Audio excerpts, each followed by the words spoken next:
Fox News senior strategic analyst and chairman of the Institute for the Study of War. General, good evening. Good to have you with us.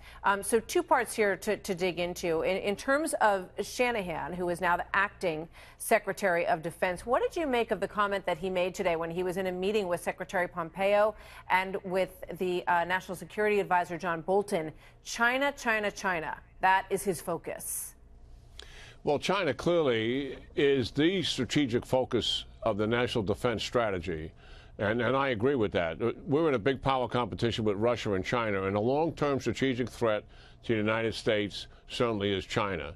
And I also suspect that there's so much controversy surrounding the near-term threats that we're dealing with in Syria, certainly, the problems we have in Afghanistan, and the problem with North Korea, that I think he's just probably laying down a stake that we can't take our focus off of what really is the long-term challenge that the United States is facing. I want to play a soundbite from the president for you and get your reaction to this.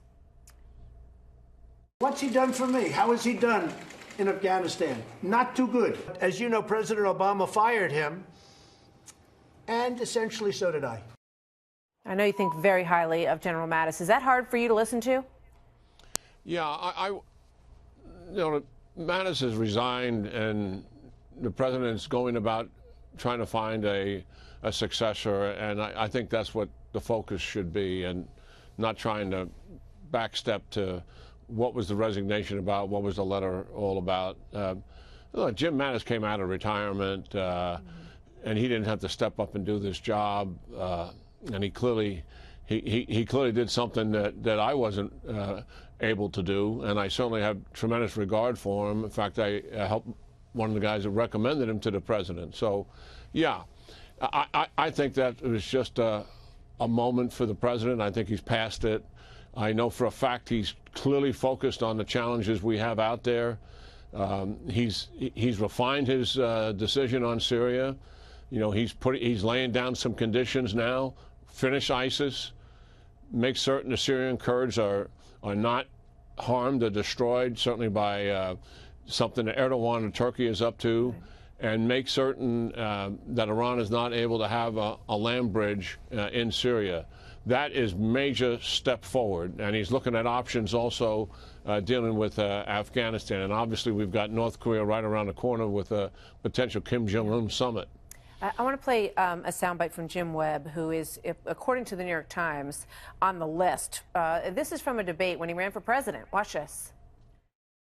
If you want a place where we need to be in terms of our national strategy of focus, the greatest strategic threat that we have right now is resolving our relationship with China. You're over your time, though. Well, you've let a lot of people go over their time.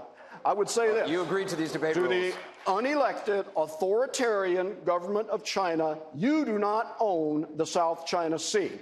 What do you think about the possibility of Democrat Jim Webb? Well, I think it is a possibility. Obviously, from what I understand, Vice President Pence has reached out to him. They've probably taken a close look at his views on various things and think he would be able to identify with where President Trump is moving.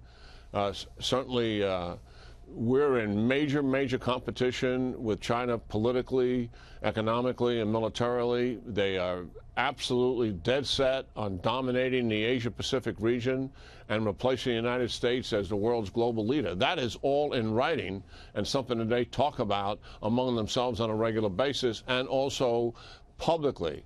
And they've got their military saber-rattling about the potential of going to war with the United States in the future. So, yes, we got major issues here with China and also with Russia. And they're on the dark side of the moon. So there's that. General, thank you very much. Thanks. Good to have you with us as always, sir. Happy New Year to you.